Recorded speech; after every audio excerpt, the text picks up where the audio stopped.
día casi de invierno, comenzamos el informativo del mediodía, sean todos bienvenidos. En el departamento de Itapúa se encontró la camioneta alquilada por los padres de las niñas alemanas desaparecidas. Criminalística trabaja en el levantamiento de las evidencias.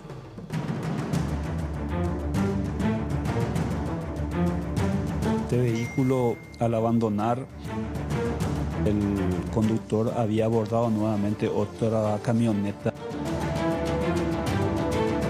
en la zona de Independencia, la zona de Yateitú. Se dejó el vehículo que estaban utilizando abandonado en la vía pública y bloqueado, ¿verdad?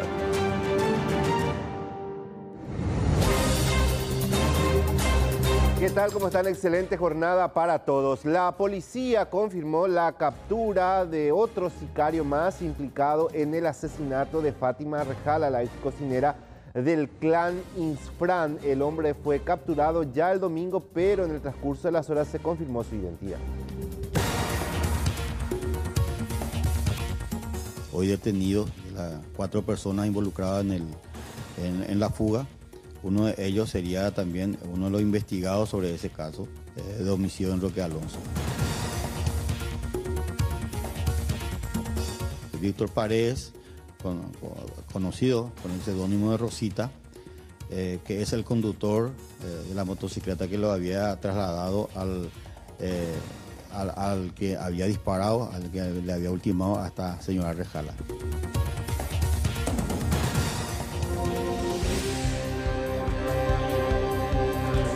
¿Qué tal? ¿Cómo están? Gracias por la sintonía. Continúa el aumento sostenido de cuadros respiratorios y sobre todo preocupa esa franja de niños y niñas. De hecho, más del 90% de las camas de UTI pediátricas están ocupadas.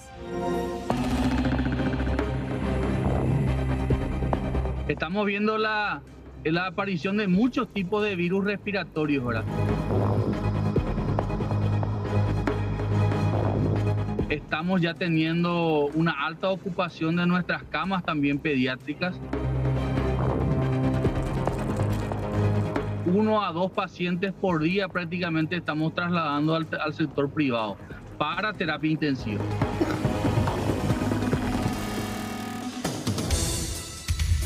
¿Qué tal? Un gusto, bienvenidos a su informativo del mediodía. Hoy se conmemora el Día de Lucha contra la Violencia Infantil en nuestro país, más allá de los procesos y condenas, un flagelo muy difícil de erradicar. No obstante, se insta a seguir peleando contra este tipo de extremos, tomando conciencia y por sobre todo denunciando los hechos.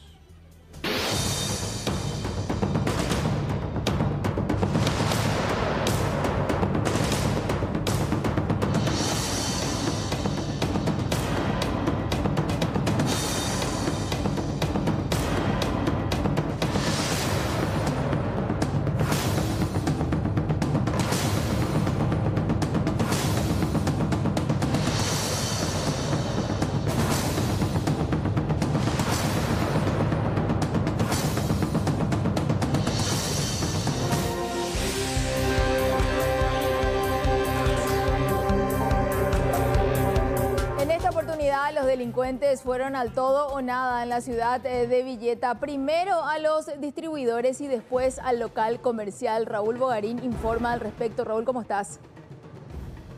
¿Qué tal? Buenas tardes, Amalia, y a todos los televidentes. Vamos a hablar acerca de este violento asalto que ocurrió en Villeta. 4 delincuentes que llegaron, a bordo de 2 biciclos. Descendieron rápidamente, intimaron al chofer repartidor de productos lácteos, le preguntaron: ¿dónde está la plata? ¿Dónde está tu socio? Y él le contestó: está aparentemente adentro. Y rápidamente entraron al negocio.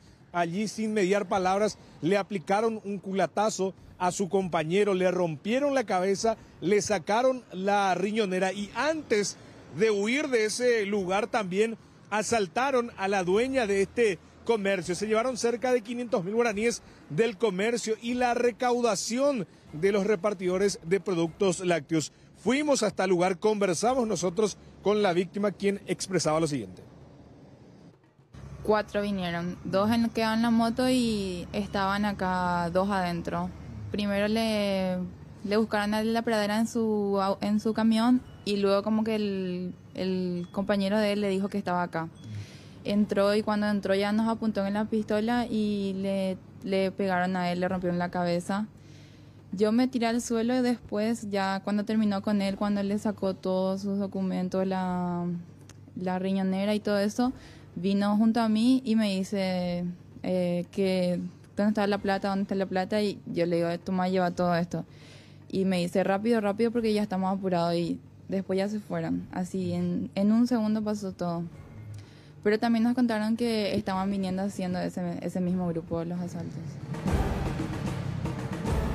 Bueno, lo que decía la afectada con relación a este hecho realmente muy grave, asaltaron primeramente a estos repartidores quienes quedaron choqueados ante esta situación. Las cámaras de circuito cerrado van a ser fundamentales para los investigadores. ¿Qué hizo la policía de la comisaría 14 de Villeta? Solamente se fue a tomar algunos datos para posteriormente retirarse del lugar. Lo que pide la víctima es que por favor devuelvan sus documentos de su vehículo que robaron estos delincuentes, Amalia.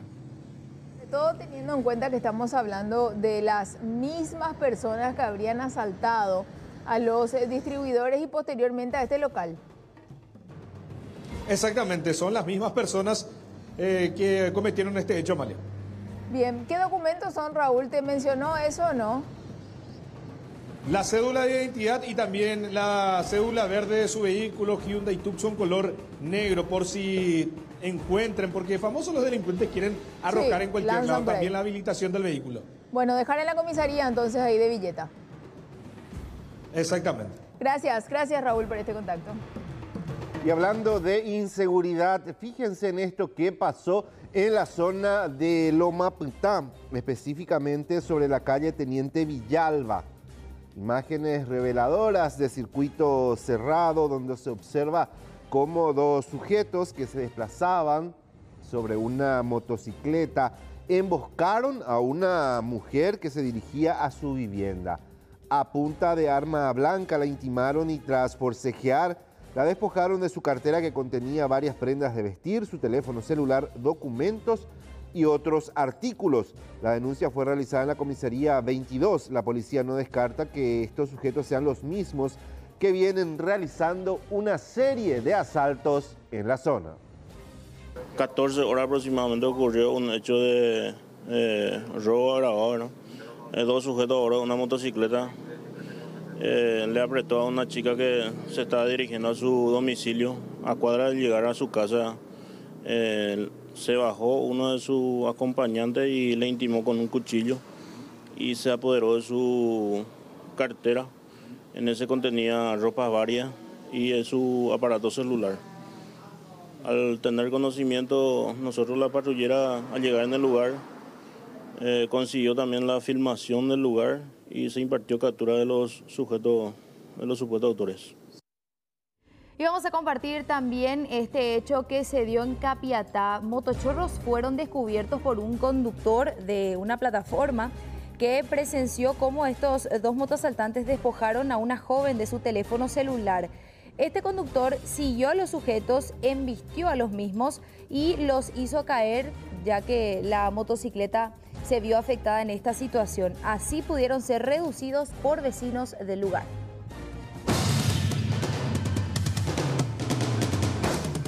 Esas cámaras de seguridad captaron el momento exacto en que una joven fue atacada por motoasaltantes y luego en un acto valiente vecinos persiguieron a los mismos sobre esta calle que va a Rojas Cañada. Chocaron contra ellos, pudieron detenerlos y los entregaron hasta la policía. Y tuvimos un caso de aprehensión de dos personas. Ocurrió el día sábado a las 16:10 horas aproximadamente, en la vía pública sobre las calles Rojas Cañada y La Esperanza.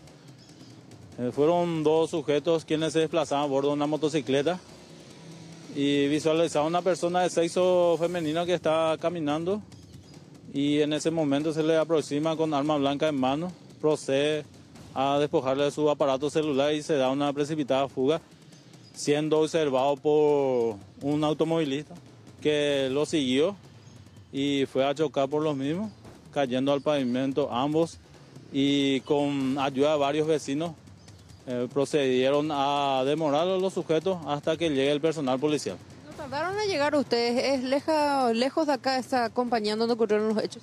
Y no, llegó en minutos el personal.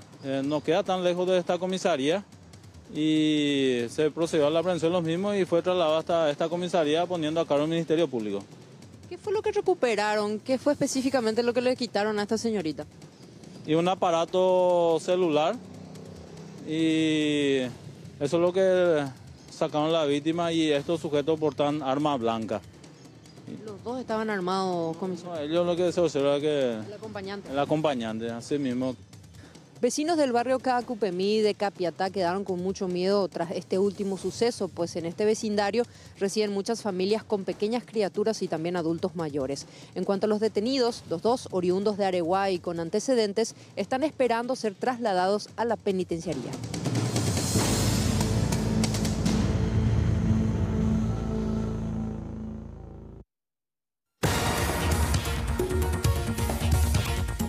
Hoy detenidos 4 personas involucradas en la fuga.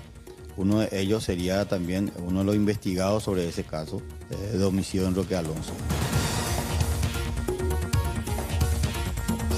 Víctor Paredes, conocido con el seudónimo de Rosita, que es el conductor de la motocicleta que lo había trasladado al que había disparado, al que le había ultimado a esta señora Rejala.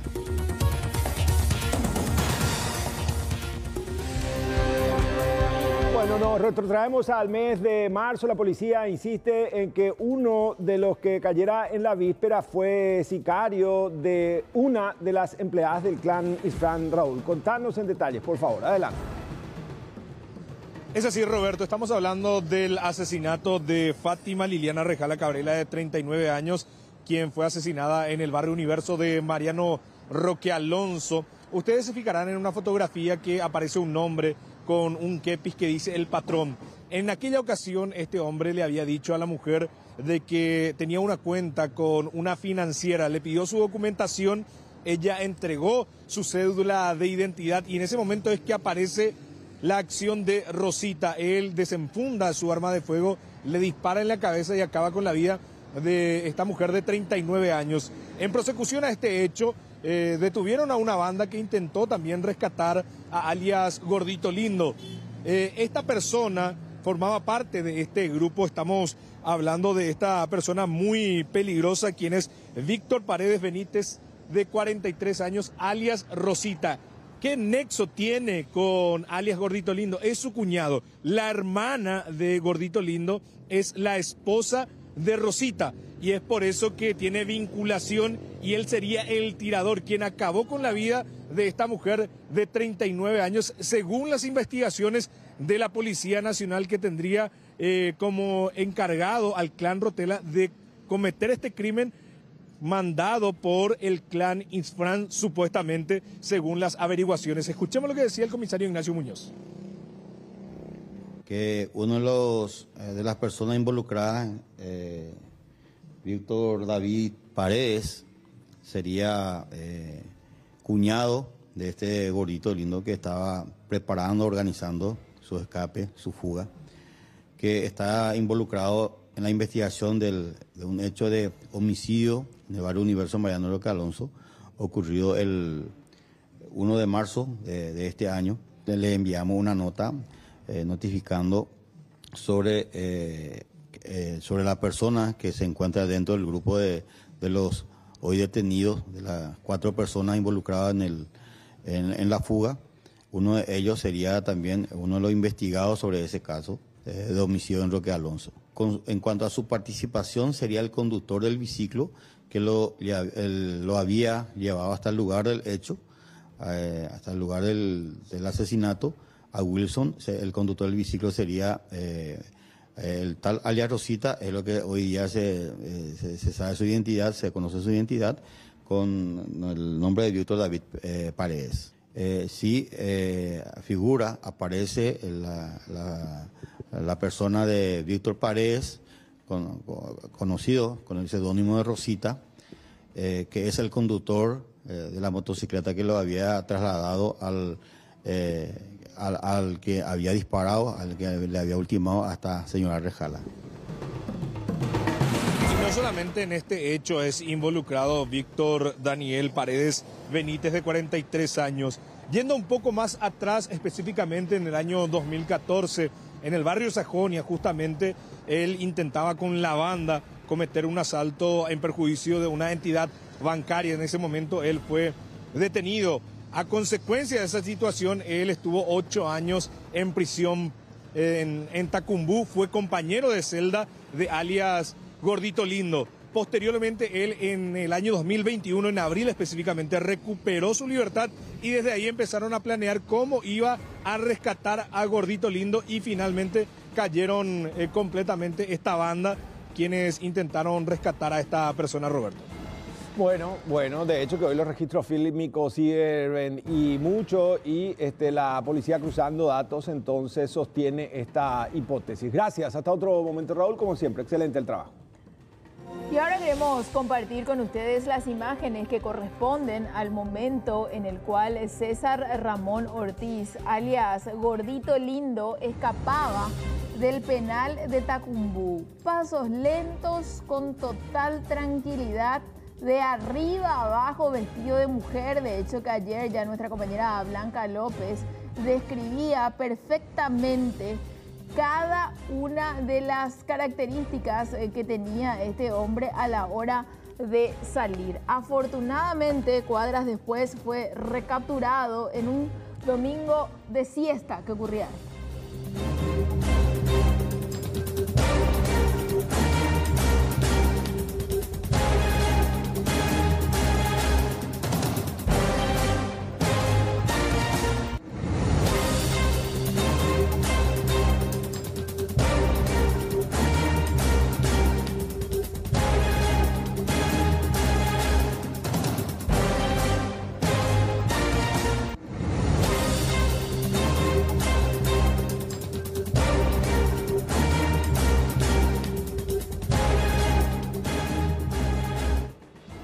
Ayer nuestro compañero Joel López nos reportaba desde la zona de Hernandarias con relación a un asalto con persecución que incluso fue grabado. Queremos saber cuáles son las novedades hoy. Joel, ¿cómo estás?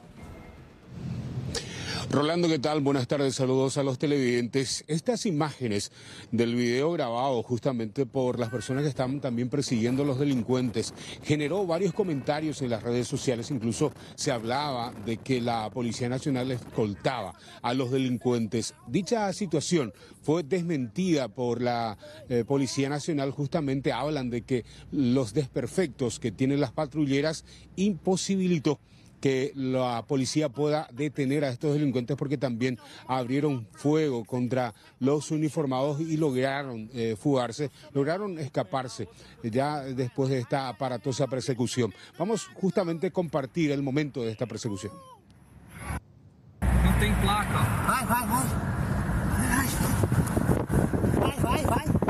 Vai. Calma, o que eu for? Vai, segue os carros aí. Segue os carros aí, rapaz. Aqui, ó. Para aí! Para aí, caralho! Para aí! Olha até bala! Para aí! Para!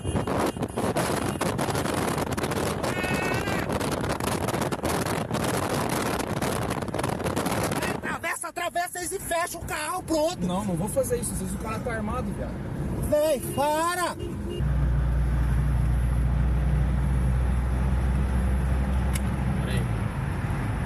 Aí, mano, tá perseguindo. Você pode arrumar um revólver pra mim, que se eu tivesse revólver eu metia bala nesses caras. Eu sou meio maluco mesmo. Ah, outra polícia. Ai, o bicho tá pegando, doido. Ihu!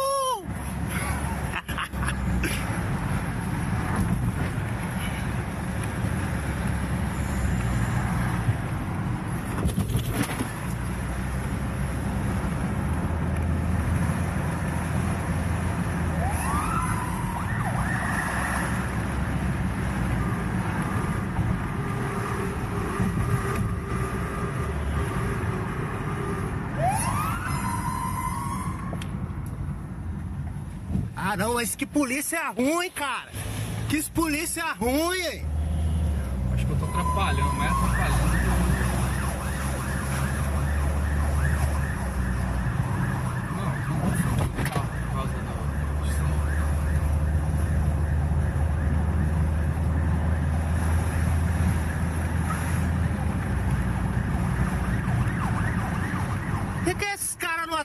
atenção da polícia.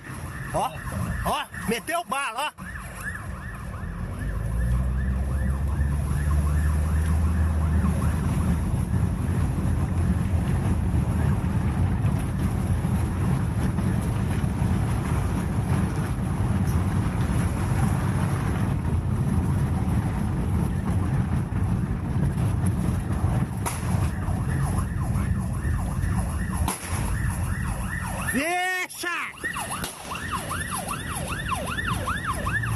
Quem tá dando tiro? É a polícia? No tiene placa. Vai. Bueno, el jefe de orden y prevención de Alto Paraná habló al respecto, incluso también explicó que las patrulleras no estaban en condiciones para poder enfrentarse a un acceso complicado, porque también se observan imágenes justamente que no estaban en condiciones para poder seguir ese trayecto. Vamos a escuchar parte de lo que explicaba justamente el comisario de Verparís. A raíz de una llamada referente a una situación de un asalto dentro de un depósito, el personal policial fue hasta el lugar interino en que imprevistamente ellos se cruzaron con una furgoneta que estaba llevando el producto de lo hurtado y se produjo una persecución por varias calles de la ciudad de Hernandarias, hasta donde en un momento dado la Policía Nacional logró dar alcance a esta furgoneta y penosamente, a raíz de las malas condiciones del vehículo patrullero, según manifestaron los intervinientes, ¿verdad? Un momento que ellos ingresaron en una zona barrosa, donde a raíz de el mal camino, digamos, embarrado, ellos perdieron de vista el vehículo, ya que empezó a patinar la patrullera. Como dije, una patrullera que no está en muy buen estado. Y bueno, lastimosamente no pudieron dar con estas personas que efectivamente ellos realizaron un asalto a mano armada dentro de un depósito de donde ellos llevaron las máquinas de Bitcoin. Bueno, buscan identificar justamente el vehículo porque presumen que también estarían algunos impactos incrustados por este vehículo que utilizaron los delincuentes. Las investigaciones continúan en la zona. En las imágenes también se puede observar que el rodado que utilizaron los malvivientes no tenía placa, lo que también dificulta en estos momentos poder llegar justamente a identificar a la banda que operó en este lugar, en la ciudad de Hernandarias, justamente para alzarse con 60 equipos procesadores de bitcoins. Joel, muchas gracias por este completo informe. Y ahora vamos hasta el barrio obrero de Pedro Juan Caballero porque ocurrió algo bastante llamativo. Un hombre fue víctima de un atentado, reaccionó a tiempo y logró atropellar a su sicario.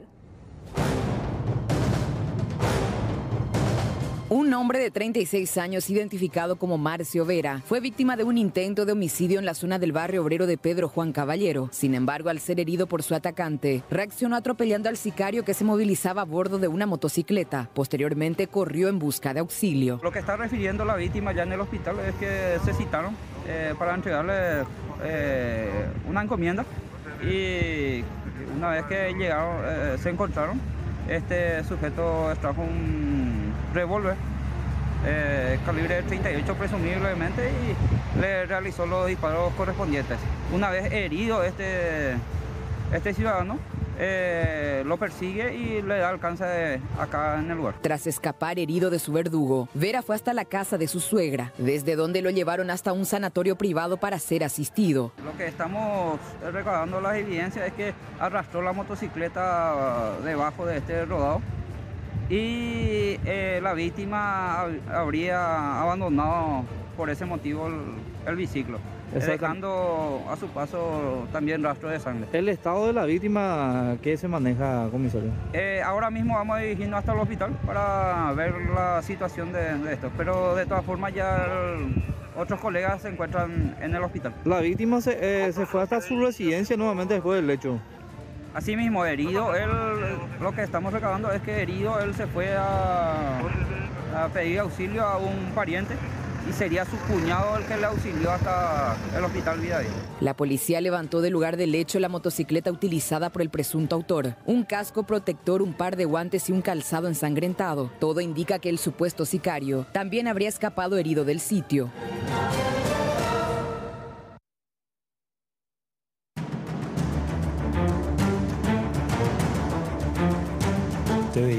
pero al abandonar, el conductor había abordado nuevamente otra camioneta en la zona de Independencia, la zona de Yataitú. Se dejó el vehículo que estaban utilizando abandonado en la vía pública y bloqueado, ¿verdad?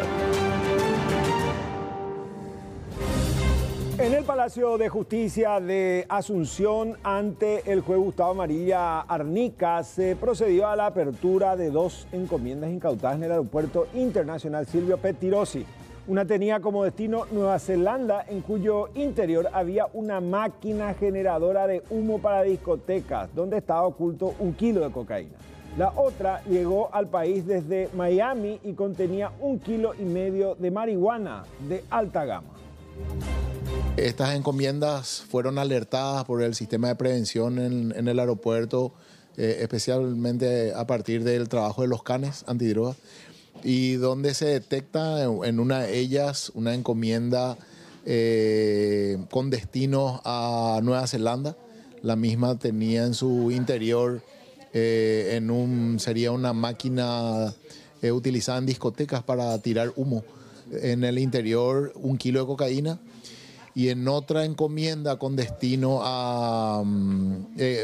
proveniente desde Miami, destino a Asunción, estamos pesando en este momento aproximadamente 1,5 kilos de una marihuana refinada de producción, nos explican acá los expertos, que se realizan en laboratorios de alta complejidad con un alto nivel de adicción en la misma. Ahora quedaría el trabajo de la Fiscalía determinar quién es el destinatario de estas encomiendas o quiénes eran las personas que estaban detrás del traslado de estas encomiendas, puesto que lo único que se hace ahora es incautar la mercadería sospechosa, comprobar de que efectivamente se trata de droga prohibida, y bueno, ahora comenzaría el trabajo fiscal a fin de determinar quiénes son los responsables de la tenencia y comercialización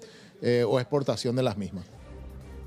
Hoy se recuerda el Día Nacional de Lucha contra el Abuso y todo tipo de violencia hacia niños, niñas y también adolescentes. Se insiste mucho en las denuncias, igualmente estos números son muy elevados y realmente esto preocupa, sobre todo lo que tiene que ver con la infancia.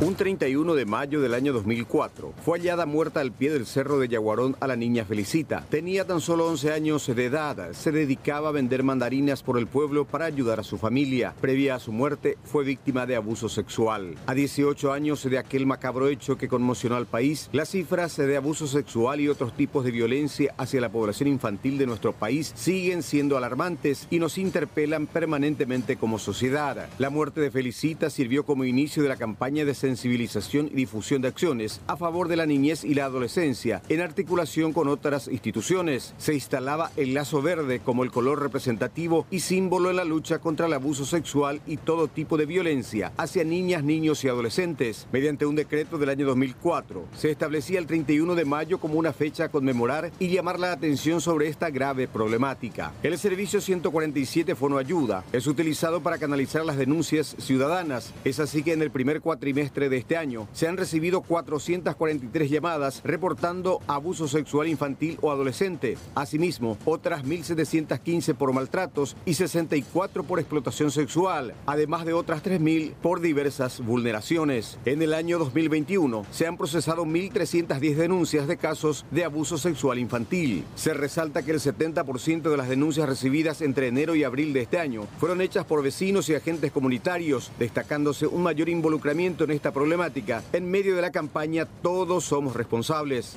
Otro caso que aún permanece impune es la extraña desaparición de la pequeña Yuyu, la niña de emboscada de tan solo 7 años, quien en circunstancias aún no aclaradas fue reportada como desaparecida desde el 15 de abril del año 2020. Si bien la madre y el padrastro fueron objeto de proceso judicial, el paradero de la criatura sigue siendo un misterio. A estos 2 episodios emblemáticos se suman otros más recientes, como el caso del abuso registrado en plena institución educativa de Lambaré, que que tuvo como víctima un escolar de solo 6 años y otros posibles casos similares en otras escuelas. Asimismo, la reciente muerte a golpes de una niña de tan solo 3 años en el distrito de repatriación departamento de Caaguazú. Son algunos casos que tomaron estado público, aunque la realidad indica muchos casos ocultos e impunes. El abusador sigue estando en el entorno cercano de la víctima. En algunos casos se han aplicado condenas aleccionadoras, pero los casos siguen repitiéndose. Los especialistas recomiendan a los padres estar muy atentos a varios indicadores físicos y de comportamiento para detectar si un niño o niña fue o es víctima de abuso sexual. Como factores preventivos, se resalta la necesidad del diálogo constante y la educación sexual.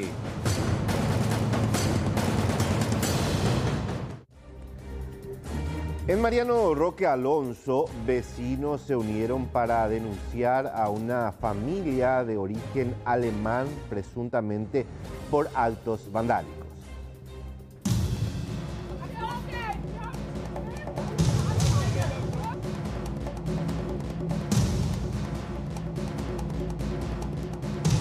Vecinos del barrio San Luis de Mariano Roque Alonso viven en zozobra a causa de una familia que es bastante agresiva en este lugar, en esta cuadra, sobre la calle Juan Rivarola.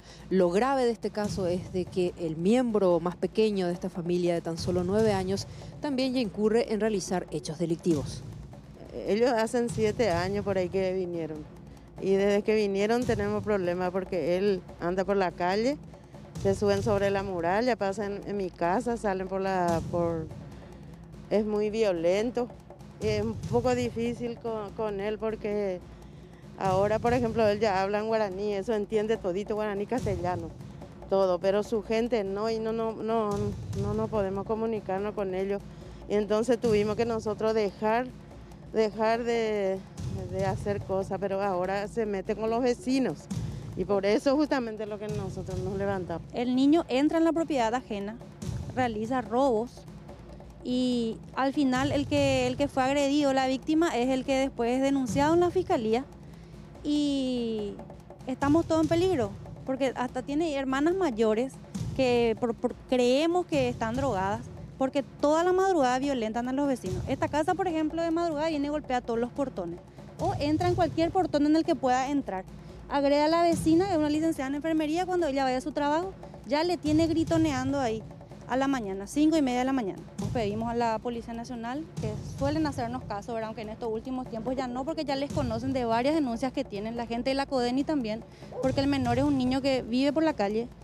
¿Cuántas denuncias ya hicieron y qué le dijo la policía? Y bastantes denuncias. La policía viene, pero como no hay una denuncia formal, pero la que ya queremos hacer, ¿verdad? Por el peligro ya que implica esta situación de violencia, esperamos que nos hagan caso. Y ellos alegan robo, cada momento que le robamos cosas y entonces trajeron a la fiscalía, entraron a mi casa, ellos entran por sus propios medios, rompen todo, tiraron mi portón, todo un tema. ¿Dónde sería su vivienda, señor? ¿Y por dónde? Esta, ahí por enfrente, ahí, tiraron el portón y entraron. ¿Dónde están los vecinos ahora? Sí, ellos son mis vecinos, todos son mis vecinos acá. El pedido puntual de estas familias es de que intervengan las instituciones encargadas de velar de la seguridad por ellas y también por esta que está manteniendo en zozobra todo el barrio San Luis. Esperan rápidamente la acción del Ministerio Público, del Ministerio de la Niñez y de la Policía Nacional.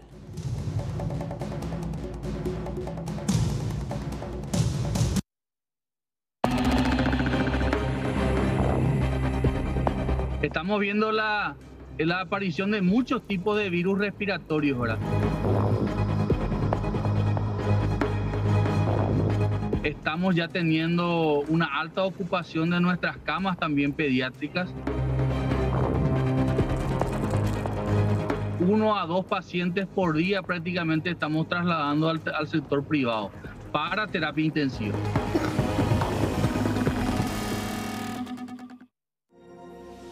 Bueno, y vamos a hablar un poquitito de este tema que preocupa e insistir por sobre todo porque los niños, las niñas, los más pequeños de la casa son los más afectados por estos cuadros respiratorios y bueno, por supuesto también los adultos, pero preocupa el nivel de ocupación de camas y ya vamos a adentrarnos un poquitito en eso, pero sí decir que el sistema de salud se encuentra muy exigido y no solamente por cuadros de COVID como antes se veía, sino de influenza, neumonía y otras afecciones respiratorias que van apareciendo, sin dejar de vista, por ejemplo, también el virus sincitial respiratorio. Vamos a escuchar inicialmente al doctor Roque Silva, director de la región sanitaria del Departamento Central, refiriéndose un poquitito a que en las últimas semanas hay un aumento sostenido. Lejos de bajar esta ola, continúan los casos y cada vez son más. Estamos viendo la aparición de muchos tipos de virus respiratorios, ¿verdad? Nosotros ya lo analizamos en su momento con la Dirección de Vigilancia de la Salud, de que iba a ser una temporada difícil justamente por todo eso, ¿verdad? Y bueno, esperamos nosotros que la gente entienda de que hoy debe extremar los cuidados. Estamos ya teniendo una alta ocupación de nuestras camas también pediátricas, inclusive ya nuestros pacientes pediátricos que requieran terapia intensiva ya han sido derivados al sector privado, y bueno, esta es la situación que actualmente nos estamos moviendo. Entonces es un momento de hacer un llamado a la gente a que entienda de que la situación hoy está peligrosa, está complicada, y bueno, a cuidarse. 1 a 2 pacientes por día prácticamente estamos trasladando al sector privado para terapia intensiva. En casos pediátricos. Seguimos casos pediátricos, ¿verdad? 1 a 2, ¿verdad? Y pacientes que llegan ya en mal estado a nuestras urgencias, ¿verdad? Y a propósito de eso último que decía el doctor Roque Silva, queremos enfocarnos ya también ahora en el tema de las camas, sobre todo las UTI pediátricas y también neonatales. Existe una capacidad de 88 camas de UTI pediátricas a nivel país, ya vamos a hablar también del desglose de eso, y 116 para la parte de neonatal. Preocupa porque más del 90% de estas unidades están ocupadas al momento, y si bien se dan altas, nuevamente son ocupadas, y así se continúa este ciclo. Vamos a compartir lo que decía el doctor Ángel Núñez, director de unidades de terapia del Ministerio de Salud, explicando un poco que efectivamente el sistema se encuentra saturado, sobreexigido, y preocupan también los niños, su estado de salud por sobre todo. Realmente sí está muy exigido el sistema de terapia intensiva a nivel de pediatría y neonatología en el sector público.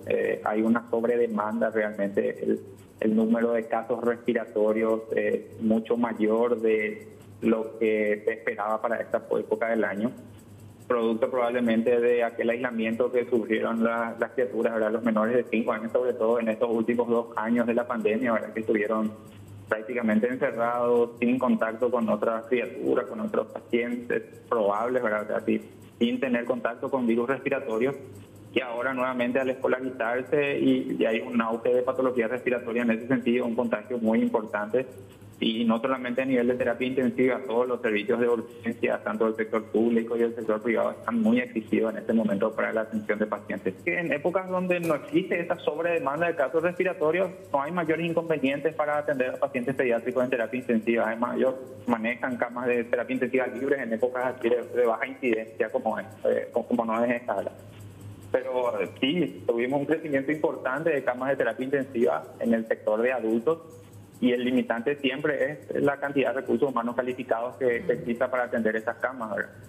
Y ahí está otro punto que vamos a escuchar también a continuación, refiere el doctor Ángel Núñez, independientemente a que se puedan armar más camas, porque ellos dicen tenemos la capacidad de armar más camas, poner incluso más respiradores, el problema también es el personal, el talento humano es lo que estaría faltando ante este tipo de situaciones. Y la relación es un médico intensivista por cada turno, por cada 8 camas. 1 por cada 8 camas. Es decir, estamos escasos de terapistas, doctor, hoy en día. Y sí, no sé si recuerdan, en el momento más álgido de la pandemia, este también era la limitante para la parte de adultos. Bueno, si terapistas de adultos somos pocos, terapistas pediátricos son menos, es más escasa la formación. Siempre estamos tratando de estimular la formación de intensivistas, de tratar de darle alguna clase de estímulo en relación a, qué sé yo, traslados de donde estén viviendo hacia su lugar de trabajo y esa clase de cosas para estimular a la formación intensivista, tanto de pediatría como de pacientes adultos, pero es difícil, no todos eligen esa subespecialidad y lleva muchos años de formación también, entonces cuesta. Hay 16 camas en el interior. 8 de ellas están en Encarnación, 8 de ellas están en Ciudad del Este, en el hospital regional. Sí. El resto está en Asunción y área central. Yo en este momento tengo la capacidad de montar 50 camas de terapia intensiva. Podemos contar con el equipamiento necesario, comprar los respiradores, comprar las camas, comprar los monitores. Pero de nada me sirve, así como dijo Amalia, montar esas camas si no va a haber un personal a cargo que pueda manejarlo de forma responsable. En ese sentido, yo puedo poner cualquier otro médico, pero va a ser muy negligente de mi parte porque la mortalidad se va a disparar. Ante esta situación, evidentemente, ya lo que nos queda es retomar un poco la conciencia, sobre todo cuando los niños, niñas van a instituciones educativas. Si ya están con síntomas, evitar que vayan y, por supuesto, recordarles un poquitito el uso de tapabocas. Yo sé que es complicado, pero sería una de las alternativas, y reforzar también el lavado de manos. Por sobre todo porque el sistema, así como está complicado, está colapsado, y eso preocupa porque no solamente se trata de camas, sino también de profesionales, que es lo que al momento no hay más. Y ahora vamos a recibir a nuestro compañero Joel López. Está con los detalles de esta búsqueda del conductor que habría ocasionado un accidente en la zona de Santa Rita. Estamos contigo, Joel. Buenas tardes. Amalia, buenas tardes, saludos a nuestros televidentes. Están buscando al conductor de esta camioneta, justamente la camioneta doble cabina, color gris. Aparentemente el conductor perdió el control o estaba realizando algunas maniobras imprudentes en la zona de Santa Rita, atropelló un poste de luz, pero no se quedó en el lugar, abandonó el sitio. Este hecho ocurrió el pasado domingo a las 6:30 de la mañana. Afortunadamente no había personas circulando en la zona, porque podríamos hablar también de un aparatoso accidente. Ahora buscan identificar al conductor de este vehículo, que hasta el momento por lo menos no está siendo identificado.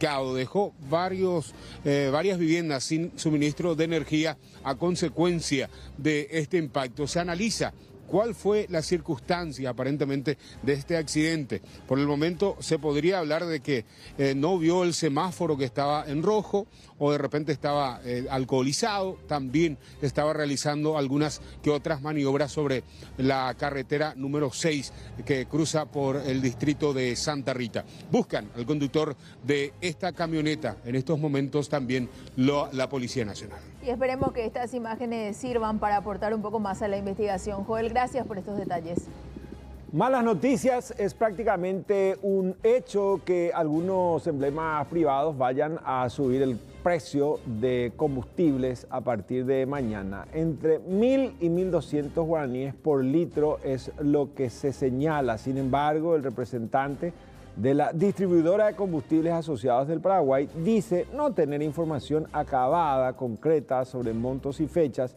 Afirma, no obstante, que el reajuste es inevitable debido al aumento sostenido del costo de combustibles a nivel internacional, especialmente influenciado por la guerra en Ucrania. Como Cámara, yo no estoy en condiciones de decir cuándo y cuánto va a subir. Eso corresponde a cada empresa, a cada emblema, a cada distribuidora. Y capaz que algunos ya comienzan a subir mañana. Yo no tengo esa información, lamentablemente, y como Cámara no puedo luego tampoco hablar de eso. Lo que sí quiero transmitir son los motivos que hay detrás de esta suba. Es debido a la suba internacional de los derivados del petróleo, que de forma sostenida viene dándose de marzo hasta parte, que es lo que afecta esta suba que se daría ahora, ¿no? El precio promedio de todo el gasoil que hay en stock en Paraguay es $1.000 el metro cúbico, y eso resulta en un precio de venta al público de 9.200 guaraníes el litro. Sin embargo, hoy el costo es 8.050 guaraníes el litro para el gasoil común, lo que corresponde a un stock de $850 el metro cúbico que no existe en el Paraguay. El stock de Paraguay de hoy es $1.000 el metro cúbico. Entonces se requiere hacer ese ajuste para que el sector de combustible en su totalidad, compuesto de 21 distribuidoras, 13 importadoras, pueda operar con normalidad para garantizar el abastecimiento en todo el país. Esa es nuestra realidad. Es triste, ¿verdad? Porque estamos importando un problema de afuera en el cual no tenemos nada que ver, pero como país netamente importador de derivados del petróleo, no podemos hacer gran cosa al respecto. Lo que se pudo hacer ya se hizo, que es bajar un poco los impuestos, más que eso no se puede hacer. La suba ya viene en forma sostenida desde el año 2021 y se tuvo un nuevo crecimiento, ¿verdad? Más rápido aún desde marzo, ¿verdad? Con la situación de la salida de Rusia de los mercados que estaban siendo atendidos. Y ahora vamos a compartir esta información que preocupa. En la ciudad de San Antonio, una mujer estuvo por 45 minutos atorada en la rejilla de un desagüe. Esta mujer de 40 años se resbaló en la vía pública y terminó cayendo. La víctima estuvo atascada por 45 minutos hasta que un guardia de seguridad que estaba cerca se acercó a ayudarla. Llamó a los bomberos y estos, con ayuda de una máquina hidráulica, lograron liberar a la mujer.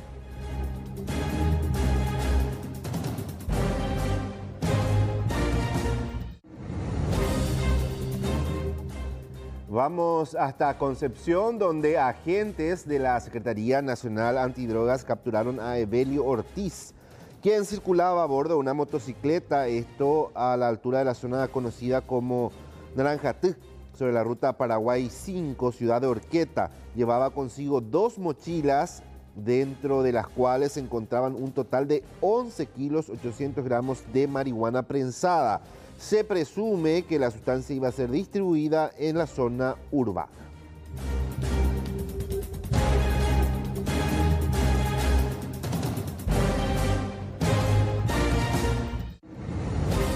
Y hablemos ahora de esta incautación de combustible. Esto se daba en las aguas del río Paraguay, en el lugar conocido como Naranjito, zona de Pilar.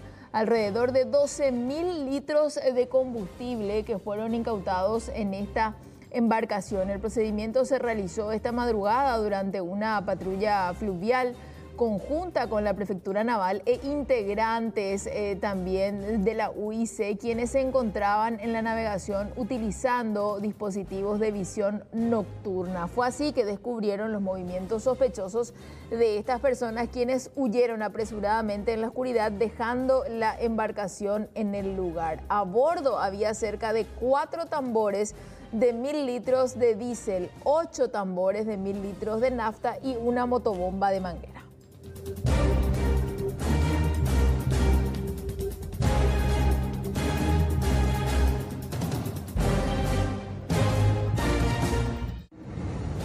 La Municipalidad de Asunción recuerda que hasta hoy, 31 de mayo, se puede revalidar el registro de conducir sin pago de multas. Ojo, a partir de mañana, cualquier conductor que sea sorprendido sin sus documentos al día puede ser multado por los agentes de tránsito. El bloque C de la Municipalidad de Asunción, de hecho, Coarco, Idesur, el Centro Paraguayo Japonés, el Shopping, el Portal o el Centro de Cobranza del Super 6 de la avenida Carlos Antonio López son puntos en los que se puede abonar la revalidación del registro de conducir. Repito, el bloque C de la Municipalidad de Asunción, Coarco, Idesur, el Centro Paraguayo Japonés, el Shopping, el Portal o el Centro de Cobranza del Super 6 de la avenida Carlos Antonio López.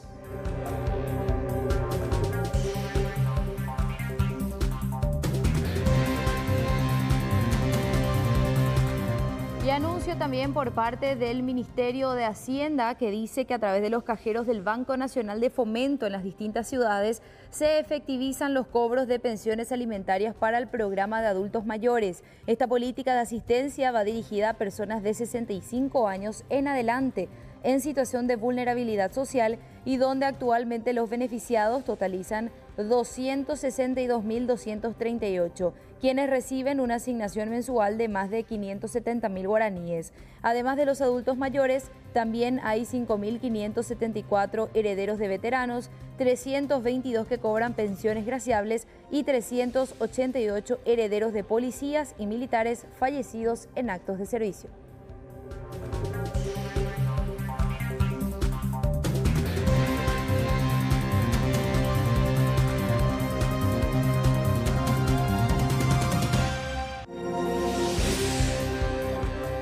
Información de último momento, tomamos contacto con Blanca López. Se confirma la fuga de otro interno. Esto se habría dado el mismo día que se escapó alias Gorito Lindo. Blanca. No, la información es que fue mucho antes. Estamos hablando de Salvador Martínez Bazán, el mismo oriundo de San Estanislao. Cuenta con prisión desde el 20 de julio del 2020, una condena por robo agravado, tendría 27 años y es su segunda entrada del penal. Estamos queriendo confirmar a través de nuestras fuentes si el mismo sería del clan Rotela y de acuerdo a la información que tenemos, se habría fugado el 15 de mayo, el Día de la Madre. Desde ese momento los encargados de la zona daban el parte sin novedad, hasta que ahora finalmente salta que Salvador no se encuentra en el penal de Tacumbú. Las informaciones que tenemos, que parece que los estilistas aquí de Tacumbú son muy buenos, porque se habría fugado de la misma forma que se fugó César Ortiz, alias Gordito Lindo, disfrazado de mujer.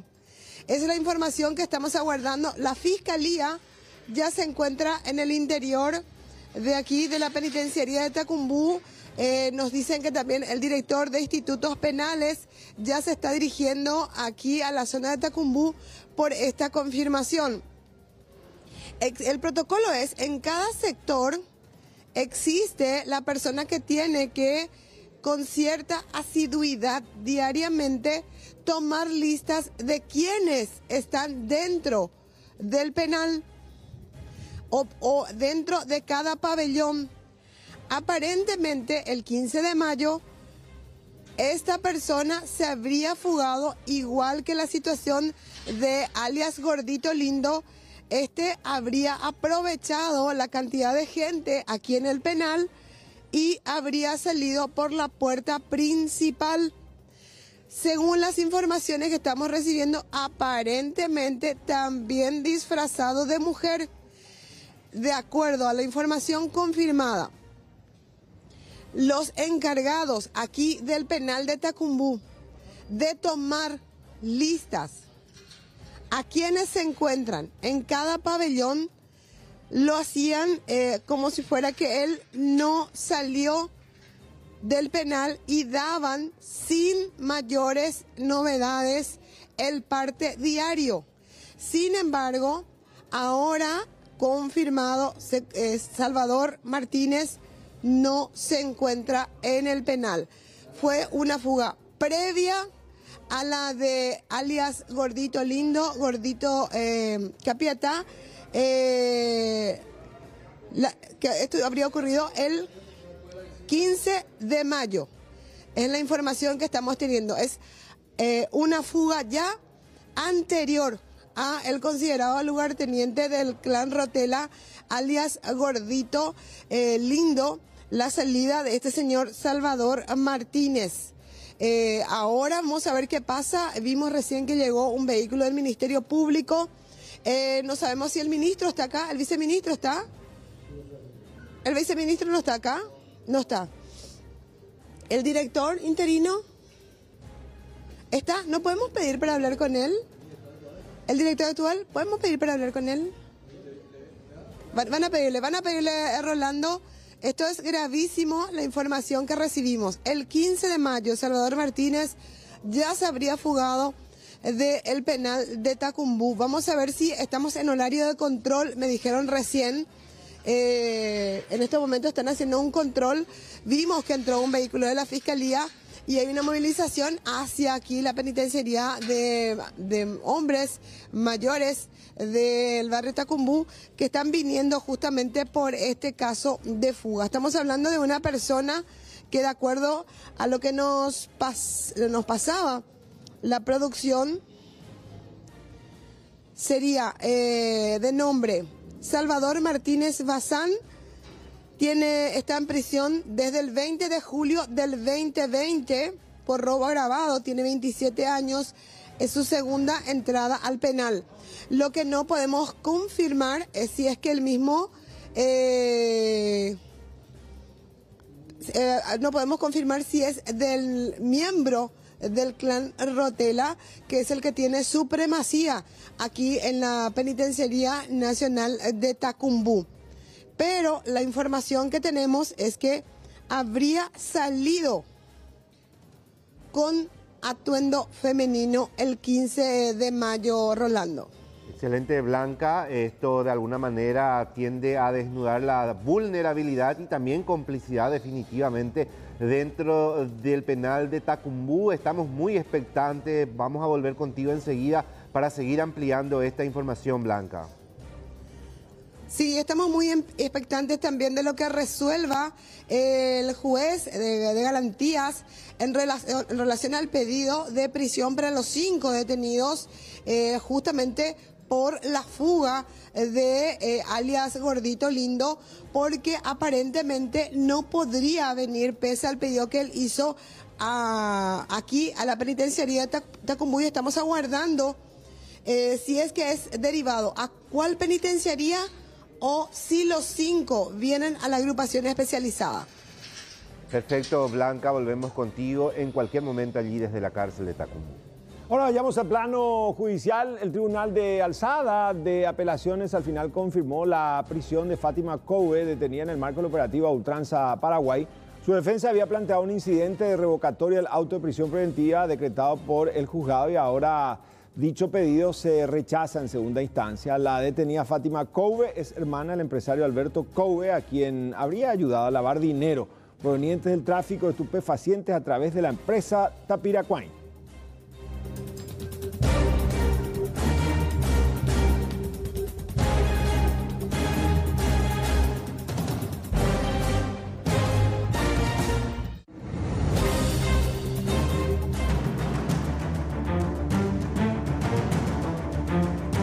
Este vehículo, al abandonar, el conductor había abordado nuevamente otra camioneta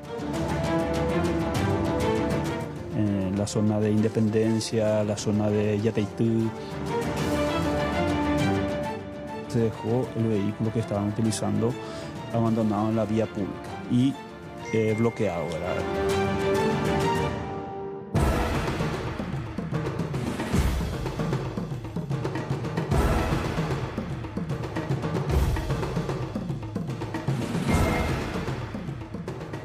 Vamos a recibir a nuestra compañera Blanca López nuevamente, que está con los detalles del hallazgo de esta camioneta en el departamento de Itapúa que habría sido alquilada por los padres de las niñas alemanas desaparecidas. Blanca, contanos más, ¿cómo estás? Muy buenas tardes, Amalia, y recordemos que ayer se saltó el comunicado desde el Ministerio Público que hay 2 adultos que están siendo buscados con código rojo por Interpol y 2 niñas con código amarillo. Estamos hablando de la niña de 10 años, Clara Magdalena Egler, y también de Lara Valentina Blanc, respectivamente. Clara es hija de Andreas Reiner Egler, de 46 años, y su madre es la señora Maja Reininger. Pero esta pareja se separó.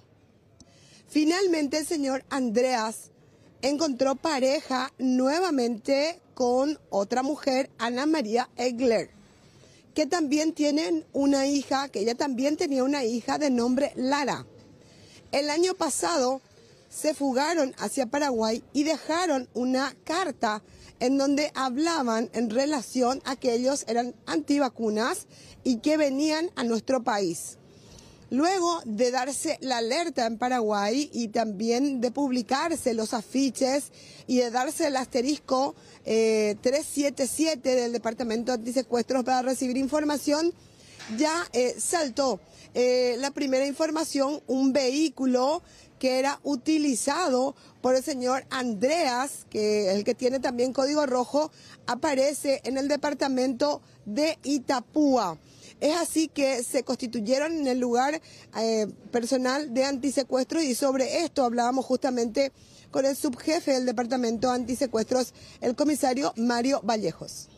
Conforme al la cámara de circuito cerrado de los vecinos se puede observar de que este vehículo, al abandonar, el conductor había abordado nuevamente otra camioneta de la marca Mitsubishi, color oscuro negro, de tipo Tritón, que es una camioneta que ya se había observado en la zona de Villarrica y que se trataría de la persona que le está brindando justamente esa cobertura o esa ayuda a este ciudadano en la zona de Itapúa, ¿verdad? Y creemos que estaría solamente en esa zona por el momento. No descartamos que pueda irse a otro lado, pero teniendo en cuenta que este vehículo podría ser de la zona, estamos recurriendo nuevamente a la ciudadanía si tiene más datos sobre el vehículo que se ve en las imágenes, para que nos pueda brindar esa información.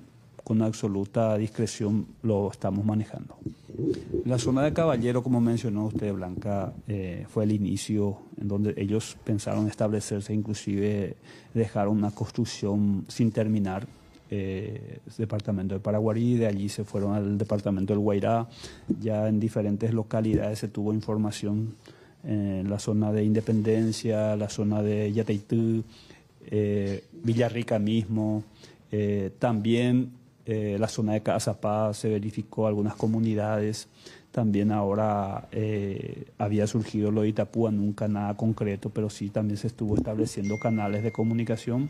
Y lo cierto y concreto y lo actual es de que el día domingo, siendo las 19 horas aproximadamente, se dejó el vehículo que estaban utilizando abandonado en la vía pública y bloqueado, ¿verdad?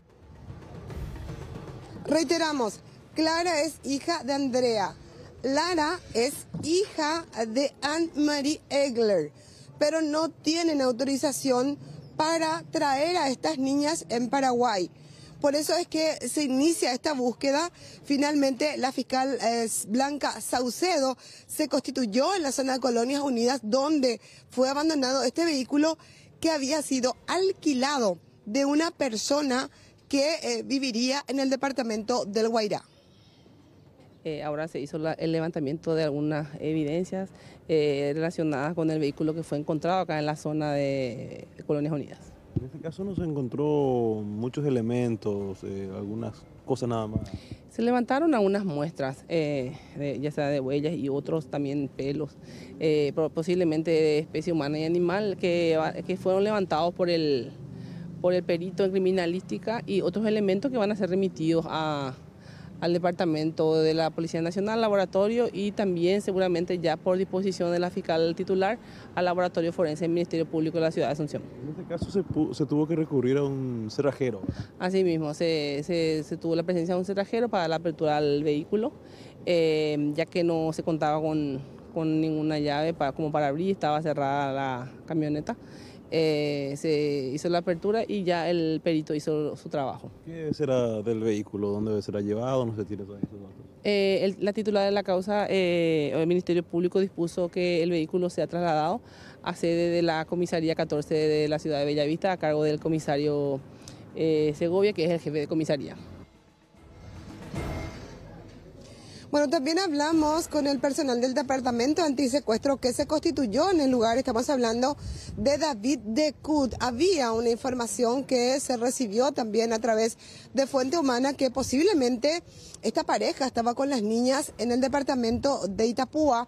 La confirmación ahora es que se habrían fugado en un vehículo de la marca Mitsubishi tipo Tritón. Escuchemos a David Decut. En realidad se abandonó el domingo ya el vehículo, en horas de la noche, eso a través de informaciones que recabamos a través de los circuitos cerrados que pudimos recabar. Pero el vehículo en sí se denunció ayer por vecinos del lugar en la comisaría jurisdiccional. Y a través de eso acudimos al lugar y procedimos a la abertura del vehículo. Ahora gente de criminalística está haciendo su trabajo para poder recabar más indicios referentes a este hecho. Y por el momento la única información que tenemos es que una de las menores está con su padre y la otra menor está con la mamá. Es la única hipótesis que tenemos hasta el momento. Sí, el vehículo fue alquilado por el señor, por el padre de una de las menores. Fue alquilado de la ciudad de Villarrica por un señor que es el oriundo de la ciudad de Villarrica. O sea, vamos a tratar de recabar los circuitos que se encuentran en inmediaciones donde se abandonó el vehículo, para tratar de ubicar si es que abordó otro vehículo o si se fue a pie.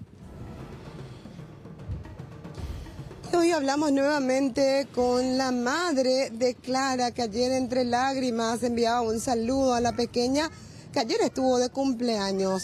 El padre, por su parte, ya ha hecho videos a través del canal de YouTube, en donde pide también a su expareja, a Merian, que por favor le restituya a Lara a su lugar de origen, a Alemania. Y bueno, hablábamos con la señora Maja, quien nos contó un poquito cómo va la historia. O sea, inexplicable que le hayan traído sin autorización a Paraguay a estas niñas y le hayan hecho un cambio total de vida al sacarlas de su círculo. Letztendlich würden wir das auch gerne wissen. Wir gehen davon aus, dass mit diesem Abschiedsbrief klar deutlich wurde, warum sie aus Deutschland weg sind. Realmente también quisiéramos saber la razón, pero creemos que con la carta de despedida que dejaron se puso en evidencia porque no.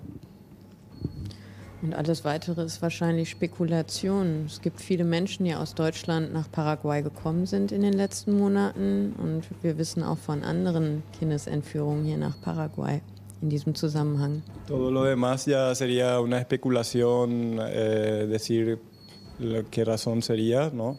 Pero sí sabemos que mucha gente vino en los últimos meses desde Europa, específicamente de Alemania. Y también existen otros casos parecidos al de Lara y Clara, ¿no? Básicamente la migración del padre de Lara y del padre de Clara y de la madre de Lara es por las políticas de salud que ellos están en contra. Denkst du, dass die Migration von Lara und Clara und von den Eltern halt wegen der Politik, Impfpolitik oder Sanitärpolitik in den letzten Monaten geschehen ist? Das ist so aus diesem Abschiedsbrief hervorgegangen, ja. Sí, eso se puede corroborar desde la carta que dejaron el padre y la madre. Le dejaron una carta a ella y al padre que se quedó en Alemania y ahí se puede leerlo, sí. Ellos tienen poder económico como para sustentarse mucho tiempo acá. Y otra preocupación, Lara y Clara no padecen ningún tipo de enfermedad de base que tengamos que preocuparnos ya. Haben Sie genügend Geld, Medien, hier zu leben, hier zu sein, ordentlich zu leben? Und die zweite Sorge ist, ob Clara und Lara irgendwelche Krankheiten haben, die sie behandelt werden müssten. Für Lara kann ich nicht sprechen, aber bei Clara weiß ich, dass es Clara, als sie am 25. November von mir weg ist, dass sie gesund war. Insofern hoffe ich auch, dass sie nach wie vor gesund ist und es ihr gut geht. Ich weiß nicht, über wie viel Geld sie verfügen. Ich habe den Eindruck, man muss Geld haben, wenn man hierher kommt. Und wenn man so lange durchhält, dann wird irgendwo Geld sein. Ich kann es nicht einschätzen, es ist alles Spekulation. Para Lara no puedo hablar, pero para Clara sí. O sea, Clara cuando dejó nuestro hogar el 25 de noviembre se encontraba de excelente salud y es deportista, no padece ninguna enfermedad de base y espero que se siga encontrando en esa situación, que esté saludable. Y por el tema del económico realmente no tenemos datos, sería especulación decir algo, pero no lo sabemos, ¿no? Bueno, sigue activo el número asterisco 377, Departamento Antisecuestros de la Policía, llamada gratuita a quien vea tanto a Lara o a Clara y a los padres de cada uno, pero son los que no tienen la autorización para traerla a Paraguay. Se garantiza reserva de información a la comisaría más cercana.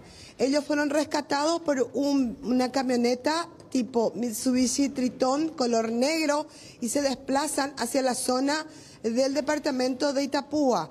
El comando tripartito también ya ha sido alertado y Interpol tiene código rojo, tanto por Andreas Reiner Egler y también por Anne-Marie Egler, cuyo apellido de soltera es Sharp, de 35 años. Son las personas buscadas. Lara y Clara cuentan con búsqueda código amarillo por Interpol. El problema es que ellos fueron traídos sin autorización a Paraguay y sus padres, que tienen la custodia, están solicitando la restitución de ambas. Y para ir cerrando, seguimos acá en Tacumbú. Aparentemente están aguardando para hacer una conferencia de prensa, según el comunicado del Ministerio de Justicia, y esta fuga se descubrió gracias a la auditoría que se realizó aquí en la penitenciaría de Tacumbú, posterior a la fuga de César Ortiz, alias Gordito Lindo o Gordito Capiatá. Están en estos momentos la gente ingresando al penal y vamos a ver, las cámaras de circuito cerrado nos van a confirmar si Salvador salió vestido de mujer, de acuerdo a la información que estamos manejando y que, de acuerdo a fuentes oficiales, aquí el reporte era sin novedad. Con ustedes. Atentos a tu señal, Blanca, en el caso que arranque esa conferencia de prensa. Gracias. Y a propósito, la inmigración alemana en Paraguay se habría triplicado en los últimos 2 años. Incluso según los subregistros, estos números serían mayores. Algunos asentamientos, especialmente del interior de la República, tendría como refugiados a ciudadanos teutones antivacunas que de esta manera evitan los controles sanitarios. De Alemania a Paraguay, el movimiento antivacunas se multiplica en el continente europeo, lo que motiva a muchos ciudadanos a dejar el viejo continente y buscar dónde refugiarse. Medios internacionales califican a Paraguay como el nuevo paraíso de los antivacunas, a juzgar por la oleada de inmigrantes alemanes que se instalan en varias comunidades del interior del país. En este sentido, varios establecimientos ofrecen condiciones de vivienda bastante llamativas. Un emprendimiento en el departamento de Caazapá fue intervenido en el año 2020 por atentar contra el medio ambiente. Se trata del Paraíso Verde, un establecimiento que ofrece a extranjeros un espacio libre de gobiernos, bajo un sistema que consideran como una anarquía constructiva y positiva. La empresa que gerencia el lugar actúa como proveedora de todos los servicios que se requieran. Por daños ambientales, la Fiscalía multó a este emprendimiento con $6.000. Según la Dirección de Migraciones, en 2021 se dieron 1.644 radicaciones permanentes, un número casi 3 veces mayor al de 2020. En lo que va del año 2022, ya hay 952 alemanes radicados en Paraguay. Según el cónsul de Alemania en nuestro país, el subregistro sería mucho más elevado, cerca de 30.000 personas. Para los ciudadanos alemanes, cuando se vayan de Alemania, ni darse de baja, deberían hacerlo, pero muchos no lo hacen, ni de registrarse en la embajada. O sea que ni siquiera las cifras de los alemanes que solo tienen la nacionalidad alemana, no sabemos ni siquiera cuántos viven aquí. O sea, tenemos que estimar, estimamos que son 25 o 30 mil alemanes que viven en este país, pero son estimaciones. Los datos los podemos elevar a base de los datos que nos proporciona Migraciones por los permisos de residencia que soliciten o que tengan que prorrogar. Y entonces menos vamos a saber cuántos alemanes viven en las comunidades, ¿no? Y, o sea, nadie nos va a dar ese dato si los alemanes no podemos obligarlos a decirnos a dónde van, ni siquiera que están aquí.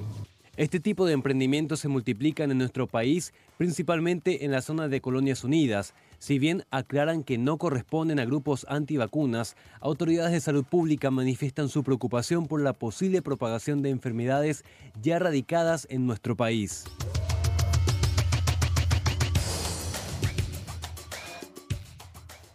Y hablemos ahora de las publicaciones periodísticas con relación a la organización Paraíso Verde de la empresa Repjul S.A.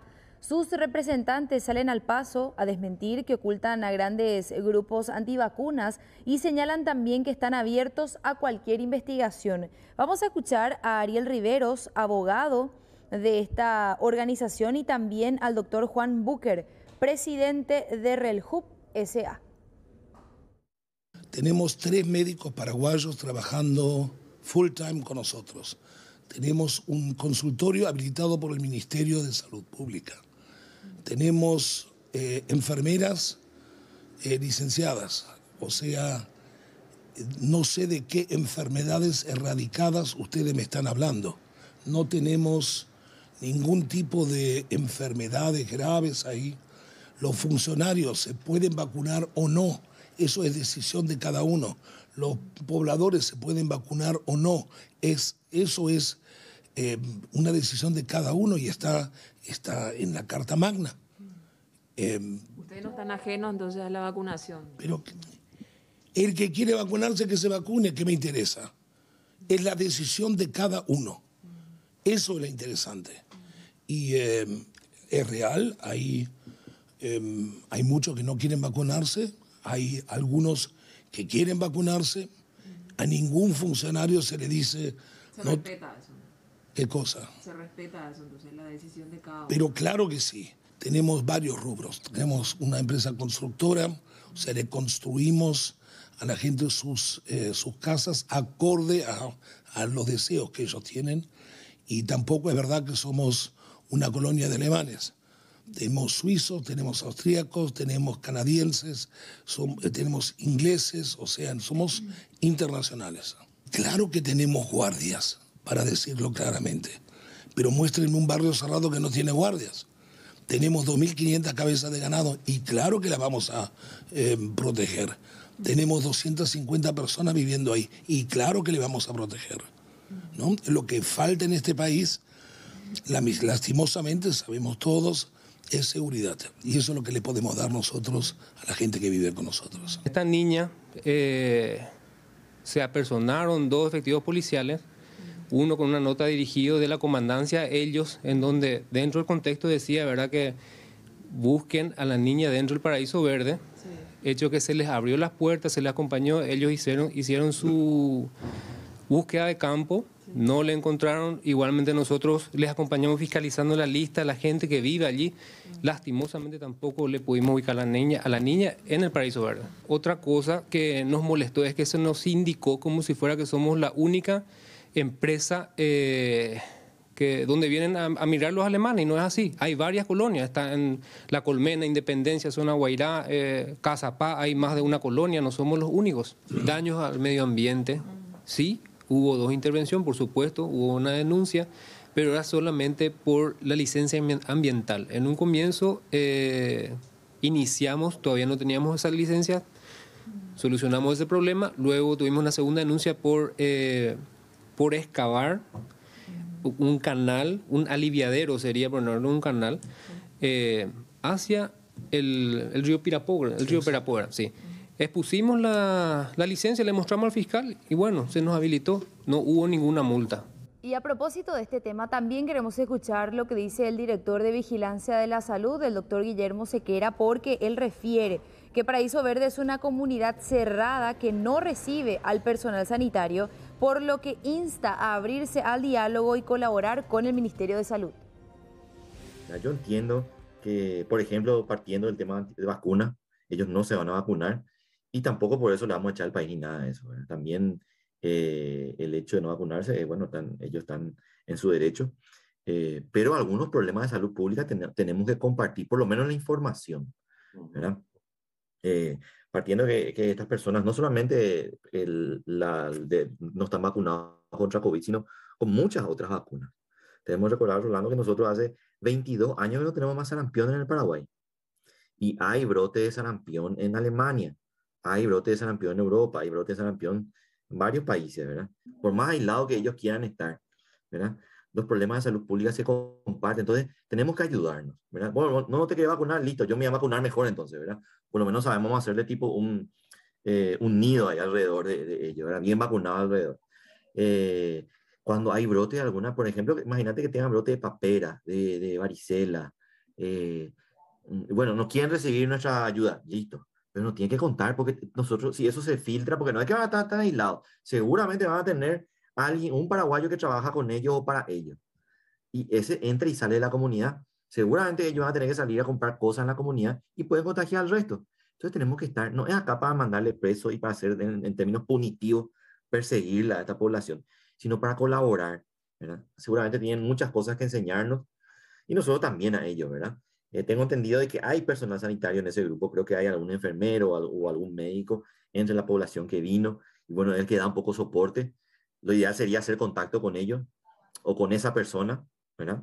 Como en todos los hospitales por la gran cantidad de pacientes, principalmente aquejados por cuadros respiratorios. Mencionábamos que incluso ya se están derivando al sector privado mediante amparos judiciales, pero ya estamos con Mariano López, quien está trabajando en vivo desde un centro asistencial también para brindarnos información de cómo se encuentra actualmente. ¿Cómo estás? Hola Rolando, estamos en el IPS de Luque, aquí en compañía Macaí de esta ciudad. Este es el sector de urgencia adultos, donde notarán ustedes la cantidad de personas que se encuentran. Tenemos también el video grabado desde el interior propiamente, porque por una cuestión de seguridad nos dicen que no podemos ingresar, pero ahí tienen ustedes las dos caras, desde este ángulo y también el video desde el interior del sector de urgencias, donde la cantidad de pacientes se ha disparado en los últimos días. Conversábamos con la doctora Mirta Cañete, la directora de esta clínica periférica del Instituto de Previsión Social, y la misma nos explicó que efectivamente hace por lo menos 3 semanas se viene dando este repunte en casos respiratorios y los síntomas en su mayoría tos, catarro, congestión también y molestias en la garganta. Son esos los síntomas por los que la gente viene aquí a consultar. Pacientes pediátricos y también adultos son los que presentan mayores complicaciones. Y aquí hay un dato, Rolando, televidentes, que nos decía la doctora que preocupa. Para el caso, por ejemplo, de pacientes pediátricos, ahora mismo nos decía, no hay camas disponibles. Hay que esperar que uno de los chicos, niños o niñas, logre el alta y a partir de ahí nuevamente seguir ingresando a más pacientes pediátricos que presentan complicaciones como por ejemplo cuadros graves de bronquitis o neumonía, según nos decía la doctora. Nosotros tenemos la cantidad de médicos, incluso reforzamos las guardias que teníamos, mayor cantidad de flujo de pacientes y se superó muy bien, gracias a Dios. Y la mayoría son bronquitis, neumonías, cuadros de influenza.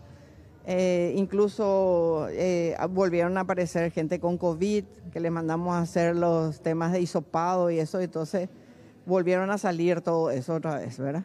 Atendiendo a que en la época, ¿verdad? Con este tema de las temperaturas, aparece también la gripe, está la común, por así decirlo, doctora. ¿Sí? ¿Cómo ustedes están haciendo esa diferenciación de justamente influenza, COVID o gripe? Y en el Hospital Central y en algunas periféricas que manejan el área de laboratorio externo, son las que pueden hacerse los hisopados y eso. Entonces nosotros recurrimos acá con el Hospital General, que es lo que nosotros estamos trabajando con el Hospital de la Salud Pública, ¿verdad?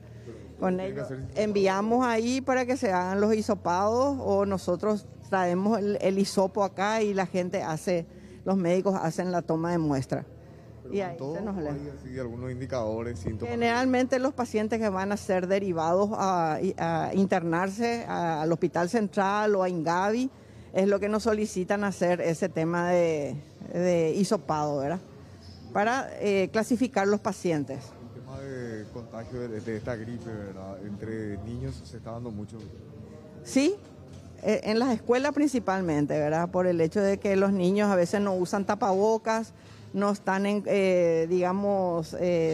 respetando esa parte del uso de tapabocas y del lavado de manos y eso es lo que vienen los contagios. Y son ellos otra vez lo que llevan a los adultos mayores que están instalados en sus casas, ¿verdad? Nos pedía la doctora Cañete hacer la recordación a la ciudadanía de que se puede utilizar el tapabocas para evitar los contagios si uno no tiene síntomas o en caso de presentar síntomas el tapabocas también siempre es una barrera de protección. En el caso específico del hospital, Rolando, ¿sabes qué también nos dijo la doctora? Nada más como anécdota, que hay gente que viene y que dicen que hay una ley que habla de que ya se libera el uso de tapabocas y hay gente que se opone, dice, a usar tapabocas para entrar, por ejemplo, al consultorio externo particularmente. Sí, aquí en urgencias notarán ustedes, hay enfermeras, hay también personal de seguridad que sí o sí le exigen a la gente que utilice tapabocas para poder ingresar a los hospitales. Bueno, es preocupante la situación, Mariano, considerando la etapa en la que nos encontramos, días bastante frescos, y esto tiende a aumentar no solamente en este lugar, sino en la mayoría de los centros asistenciales, y los doctores están hablando de esto, casi al 100% la ocupación, así es que a tomar las debidas precauciones. Gracias, Mariano. Cada 31 de mayo se recuerda el Día Mundial Sin Tabaco, una fecha instaurada más que nada para generar conciencia de los innumerables problemas de salud que genera esta droga. Vamos a establecer contacto con nuestra compañera Angie Prieto, que está con más detalles. Angie, ¿cómo estás? Buenas tardes. ¿Qué tal, compañeros? ¿Cómo les va? Sí, estamos ahora mismo aquí al costado mismo del Panteón de los Héroes para comentarles acerca de esta actividad que se está realizando. En el Día Mundial Sin Tabaco nos encontramos con la doctora Zunilda Palacios del Programa de Control del Tabaquismo y Enfermedades Respiratorias Crónicas acerca de estas actividades que se están realizando en la jornada de hoy y varias dinámicas también que estamos observando, doctora. Antes que nada, muy buenos días a los televidentes, a los productores. Este es un programa nacional de control de tabaquismo y de enfermedades respiratorias crónicas, y este día estamos abocados a alertar a la población sobre los efectos nocivos del tabaco, todo lo que pueda afectar en la salud y todo lo que pueda afectar sobre el medio ambiente. El tabaco, así como mencioné, es una droga legal que puede ser adquirida a precios muy bajos. Sobre todo es una preocupación para nosotros porque caen en la adicción personas muy jóvenes que pueden iniciarse incluso a los 12 años o incluso en edades mucho más vulnerables. Eso mismo, perdón. Y es nuestra preocupación alertarles sobre todo a los padres para que ellos tomen el control de las actividades de sus hijos, más aún en esta época que se encuentran de moda los dispositivos electrónicos que son la puerta de entrada para la adicción al tabaquismo. Las estadísticas que nos dicen, incluso hay uno que escuché hoy de 8 millones de muertes anuales por el consumo de tabaquismo. Existe...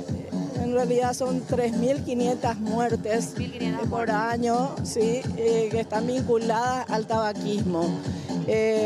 O sea, se considera que 9 personas fallecen por día en nuestro país por el tabaquismo. En los niños y adolescentes la prevalencia es de 8,1 en la actualidad. Estos son datos de la encuesta del 2019 que fue efectuada para estudiantes de colegio, de secundaria fundamentalmente. Y en adultos la prevalencia, según los la encuesta de factores de riesgo, es de 14%. 24% es para los varones y de 6% para las mujeres. Gracias por esto. Cuando guste. Bueno, lo que los manifestaba la doctora Zunilda Palacios con relación al Día Mundial Sin Tabaco, varias dinámicas, varias actividades que se realizaron hoy desde bien temprano aquí en las plazas del microcentro de Asunción, sobre todo para hacer conciencia a la población acerca del consumo de tabaco. Compañeros, regresamos con ustedes. Gracias Angie por este contacto. Y atención con esto, hoy fenece el plazo para la inscripción en el registro cívico permanente en las oficinas del registro electoral en todo el país y el sistema de inscripción para paraguayos residentes en el extranjero. Estas serán válidas para la confección del padrón nacional definitivo con miras a las elecciones nacionales y departamentales previstas para el 30 de abril del próximo año 2023.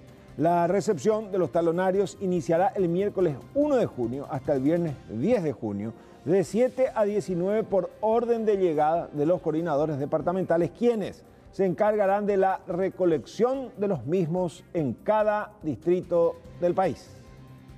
Tiene que ser presencial, nadie puede hacer en tu nombre. Vos, interesado, tenés que presentarte ante una oficina del registro electoral con tu cédula de identidad. Y es muy importante porque en el momento de sacarse la cédula de identidad, el joven a lo mejor se sacó esa cédula a los 10, a los 12 años y allí dio un domicilio. Vamos a suponer dio el domicilio en Encarnación, un ejemplo. Pero luego por razones de trabajo, por razones de estudio, por razones familiares vino a Asunción. Entonces él está viviendo ahora que va a votar en Asunción. Y si no cambia de domicilio y quiere votar, va a tener que irse de vuelta a Encarnación. Y eso no queremos porque nuestro sistema es, vos votás en el lugar más cercano a tu domicilio. Votás en el lugar más cercano a tu domicilio. Entonces el joven que se inscribió con su cédula en Encarnación, pero ya está en Asunción, tiene que ir a un registro electoral de Asunción, en el lugar más cercano a donde está viviendo ahora en Asunción. Y allí él se inscribe y allí fija domicilio para votar allí. O si no, tiene que volver a Encarnación. Y presten atención a este caso que ocurrió en la costanera de Asunción. Según la denuncia, el viernes en hora de la noche, 2 agentes, 2 mujeres de la policía urbana se encontraban realizando guardia en ese lugar, cuando sorpresivamente un hombre que circulaba a bordo de un lujoso vehículo se acercó a estas 2 mujeres. Se bajó amablemente, les ofreció 2 vasos con cocido y 2 facturas para la merienda. Ellas no consumieron de forma inmediata, decidieron guardar. Recién el sábado, en horas de la mañana, desayunaron lo que este hombre les había dado. Inmediatamente, las 2 mujeres comenzaron a descompensarse. Fueron trasladadas hasta el Hospital de Policías Rigoberto Caballero, donde fueron sometidas a estudios. Las muestras fueron derivadas a toxicología, determinando que las mismas habían consumido un potente somnífero. A partir de allí se abrió una investigación y una de las hipótesis es que presumiblemente este desconocido intentó doparlas para robarla de sus armas. Una persona desconocida se acerca en un vehículo de alta gama, ¿verdad? Se acerca a ellas y le ofrece dos vasitos que contenía café o cocido. En ese momento no sabían, ¿verdad? Acompañó de 2 facturas, ¿verdad? De hecho que el personal que estuvo ahí apostada de aquí a 500 metros, como podrás ver allá donde hay una patrullera, estuvieron ahí. Posteriormente el personal no consumió en ese momento lo que se le había dado, ¿verdad? Ellos trajeron, una vez que entregaron su guardia, trajeron aquí a base y lo guardaron en el refrigerador. Una vez que al día siguiente, a la mañana, la intención de ellas era desayunar eso, ¿verdad? De hecho que lo hicieron, al primer sorbo que absorbieron, ¿verdad? Ya sintió un gusto medio raro. Llegaron a ingerir eso, fueron 1 o 2 tragos que ingirieron, bueno, y eso al momento ellos empezaron a sentir mareos, empezaron a sentir ganas de devolver, o sea, les hizo bastante mal. Fue por eso que enseguida ellos comunicaron, ¿verdad?, aquí en la guardia, que se sentían mal, que no iban a poder salir, porque ellos iban a salir nuevamente esa mañana, al día siguiente a trabajar. Y bueno, fue por eso que le derivamos al hospital de policía. Posteriormente, ahí ya enseguida llamamos al departamento criminalística, le dimos intervención a la parte investigativa de todo esto, ¿verdad? Se las llevó a toxicología y ahí dieron positivo de que tenían 2 sustancias. Una de ellas es benzodiazepinas y la otra es antidepresivos tricíclicos. O sea, es una mezcla muy fuerte, ¿verdad?, que hace que, conforme a lo que mencionan los profesionales, es una mezcla que te hace, que te adormece en el momento. Y Mario Abdo Benítez se reunieron en Ayolas, realizaron varias actividades, pero entre ellas la entrega de 1000 viviendas y así también verificaron la obra de Añacuá.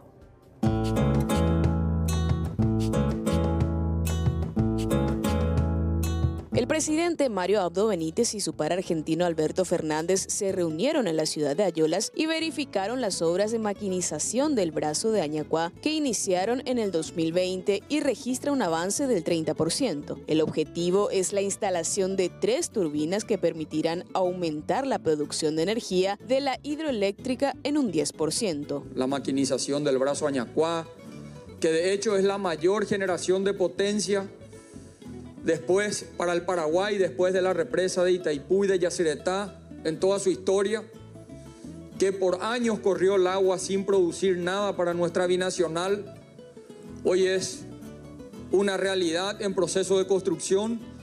Y en el informe hablaba de algo muy importante, de la estimación de costos que tenía la obra y al costo que fue adjudicada a la obra, que significa casi un 45% menos de lo estimado del costo de obra. Significa que fue una licitación transparente que permitió la competencia de los diferentes grupos empresariales y que se adjudicó con un gran ahorro sobre la estimación de costos. Se calculó que esto iba a costar el doble de lo que finalmente costó. Esa es la diferencia entre un gobierno que gobierna para los negocios de sus amigos y un gobierno que gobierna para el pueblo. El ingeniero Carlos York, gerente del margen derecho de Añacuá, explicó que una vez terminados los trabajos, un caudal de 1.500 metros cúbicos se convertirán en energía renovable que representará unos 60 a 80 millones de dólares anuales. Ahora mismo tenemos un impacto, un avance de casi el 30%. Sí, 30% de lo que es las obras civiles que están aquí ustedes viendo, contemplando en este lugar, pero también aparte tenemos la fabricación de los componentes electromecánicos que se fabrican en diversos países del mundo, en China, India, Italia, Croacia, también en Paraguay sí fabricó varios componentes, en la Argentina, ¿verdad? Y el conjunto de todo eso es 30% al día de hoy. ¿Cómo va a ser la operatividad de este brazo? Y ahora mismo ustedes creo que al llegar contemplaron el vertedero que está instalado aquí, ¿verdad? Y por ese vertedero se están erogando actualmente 1.500 metros cúbicos por segundo diariamente. Ese caudal que estamos erogando ahí, que no tiene un valor agregado, ¿verdad?, representa económicamente casi entre 60 a 80 millones de dólares anualmente. La obra total representa una inversión de 350 millones de dólares y la culminación está prevista para el año 2024.